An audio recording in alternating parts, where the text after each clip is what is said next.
두 가지 방법이 있는데요. 하나는 8,000원이 들고 다른 하나는 무료입니다. 거주지와 무관하게 누구나 해당 기관을 방문하면 발급받을 수 있습니다. 안녕하세요. 양스텔라입니다. 오늘도 함께 해주셔서 감사합니다. 편의점이나 호프집에서 신분증을 보여달라고 하면 성인이라는 것만 확인하면 되는데 주민등록번호 전체하고 집 주소까지 모두 보여주게 되면서 개인정보가 노출돼서 신경 쓰인 경험이 있으신가요? 요즘에는 어딘가 회원 가입을 할 때 신분증을 사진으로 촬영해서 제출하는 경우도 많죠. 오늘부터는 이런 걱정 없이 성인 여부만 확인할 수 있고 신분증을 촬영하거나 정보를 일일이 입력할 필요가 없는 모바일 신분증 발급이 가능합니다. 요즘에는 신용카드도 스마트폰에 넣어서 사용하는 분들이 많아지고 이런 간편 서비스들이 확대되고 있는데요. 이제 신분증까지 스마트폰에 넣으면 정말 지갑 없이 스마트폰 하나만 가지고 다닐 수 있을 것 같습니다. 아직 시범 기간이지만 시범 기간 중에서도 거주지와 무관하게 누구나 발급받을 수 있고 전국 어디서나 사용할 수 있는데요. 선착순 8만 명이니까 미리 신청해두면 좋을 것 같습니다.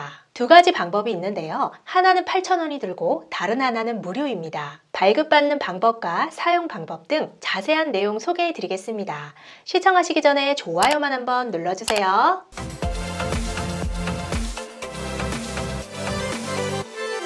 행정안전부에서 디지털 정보 혁신의 핵심 과제로 모바일 신분증 도입을 추진하고 있고 앞으로 확대될 예정인데요. 그 중에서 첫 번째로 바로 오늘부터 먼저 모바일 운전면허증 발급이 시작됐습니다. 그동안 플라스틱 신분증은 모든 것이 디지털화되고 있는 가운데 소지하는 것도 이제는 불편해졌고 위조하기도 용이하고 개인정보 노출이나 손상될 우려도 있었는데요. 이제는 개인 스마트폰에 발급하는 운전면허증으로 현행 플라스틱 운전면허증하고 동일한 법적 효력을 갖게 됩니다. 시범 발급 기간에는 서울 서부 운전면허시험장을 비롯한 8곳의 경찰서하고 대전 운전면허시험장이랑 6곳의 경찰서에서 발급받을 수 있지만 거주지와 무관하게 누구나 해당 기관을 방문하면 발급받을 수 있습니다. 먼저 플레이스토어나 앱스토어에서 다음과 같은 행정안전부에서 만든 모바일 신분증 앱을 설치하셔야 하고요. 그 다음에 두 가지 방법으로 나뉩니다. 첫 번째는 IC 운전면허증으로 발급을 받는 방법인데요. 현재 운전면허증을 먼저 IC 운전면허증으로 교체하기 위해서 안전운전 통합민원 홈페이지나 지정 운전면허 시험장이나 경찰서에서 발급 신청을 하고 수령하시면 됩니다.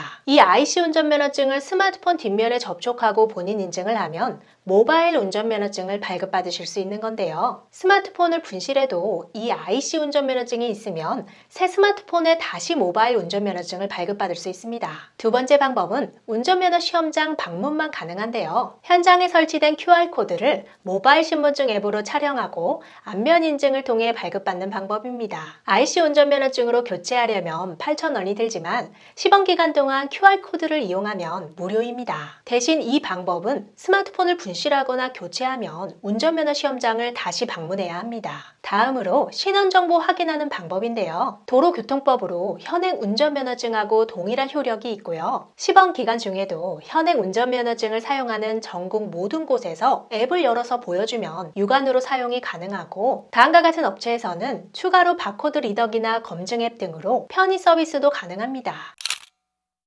모바일 운전면허증은 누가 발급받을 수 있나요? 기존의 운전면허증을 갖고 계신 분들 모두 발급받으실 수 있고 신규 발급도 가능하고 외국인도 국내 이동통신 서비스에 가입해서 휴대폰 본인 확인만 가능하면 발급받을 수 있습니다. 모바일 운전면허증을 발급받으면 기존 플라스틱 운전면허증은 반납하여야 하나요? 모바일 운전면허증을 발급받아도 기존 플라스틱 운전면허증은 반납 안 하고 계속 보관하시면 되고요. 면허가 정지되거나 취소되면 모바일 운전면허증은 어떻게 되나요? 만약에 면허 정지나 취소 등의 사건이 발생하면 자동으로 모바일 운전면허증도 폐기됩니다. 스마트폰 분실 도난의 경우에는 어떻게 해야 하나요? 스마트폰을 분실했을 경우에 모바일 신분증 홈페이지로 분실 신고하시면 바로 잠금 상태가 돼서 화면에 표시되지 않고 이와 무관하게 3년마다 다시 발급을 해야 하는데요. IC 운전면허증이 있다면 기간 방문 없이 바로 발급받을 수 있습니다. 이렇게 모든 것이 전산화되면 정보가 중앙으로 집중돼서 오히려 정부에서 모든 것을 감시할 것이라는 걱정도 될 텐데요. 중앙 서버로 전송이 안 되고 스마트폰에만 저장되기 때문에 신원 확인 요청이 있을 때만 사용하시면 문제가 없습니다. 저도 신청을 했는데요. IC 운전면허증 발급을 온라인으로 신청을 하면 오늘부터 신청이 가능하지만 실제 가장 빠른 발급 날짜는 2월 9일에 가능하고 직접 방문하시면 가장 빨리 발급받으실 수 있습니다. 가장 빨리 지갑을 없애고 편하게 스마트폰 하나만 가지고 다니고 싶으신 분들은 미리 신청하시면 좋겠고요. 6개월 시범 기간 후에 7월부터 전국에서 발급이 확대될 예정이니까 7월달까지 기다리셨다가 발급받으시면 좋겠습니다. 끝까지 시청해주셔서 감사합니다. 영상이 유익했다면 주변 분들에게 공유해 주시고 다음 영상에서 우리 또 만나요. 오늘도 행복하세요.